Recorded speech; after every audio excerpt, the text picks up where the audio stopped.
नचिकेता एक जिज्ञासु और बुद्धिमान बच्चा था। एक बार उसने अपने पिता ऋषि वाजश्रवा को यज्ञ करते हुए देखा, जिसमें उन्होंने अपनी सबसे मूल्य संपत्तियों को ब्राह्मणों को दान करना था। लेकिन वाजश्रवा ने बूढ़ी और कमजोर गाय दान कर दी, जो ब्राह्मणों के लिए उपयोगी नहीं थी।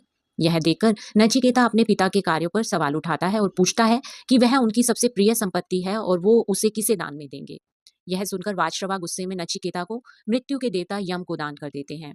नचिकेता यम के घर जाता है, लेकिन यम वहां नहीं होते। यमदूत उसे जाने की सलाह देते हैं, पर नचिकेता 3 दिन तक बिना कुछ खाए पिए पूरे निश्चय से यमदेव की प्रतीक्षा करता है।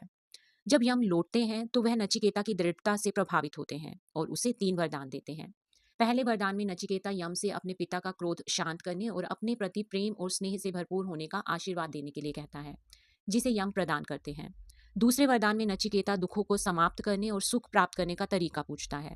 यमदेव उसे सही रास्ते पर चलने और दूसरों के लिए अच्छा करने की सलाह देते हैं। तीसरे वरदान में नचिकेता आत्मा और मृत्यु के रहस्य के बारे में पूछता है, जिस पर यमराज उसे कोई और वरदान मांगने को कहते हैं। उसे धन और शक्ति का लालच देने की भी कोशिश करते हैं, पर नचिकेता आत्मा और परलोक के ज्ञान पर ही अडिग रहता है। नचिकेता की इस दृढ़ता से प्रसन्न हो यमराज उसे ब्रह्म विद्या का रहस्य बताते हैं। वह बताते हैं कि आत्मा शाश्वत और शुद्ध है और यह शरीर के पीछे की प्रेरक शक्ति है। नचिकेता की यह कहानी दृढ़ता, ज्ञान की खोज और आत्मा के वास्तविक स्वरूप को समझने के महत्व पर प्रकाश डालती है।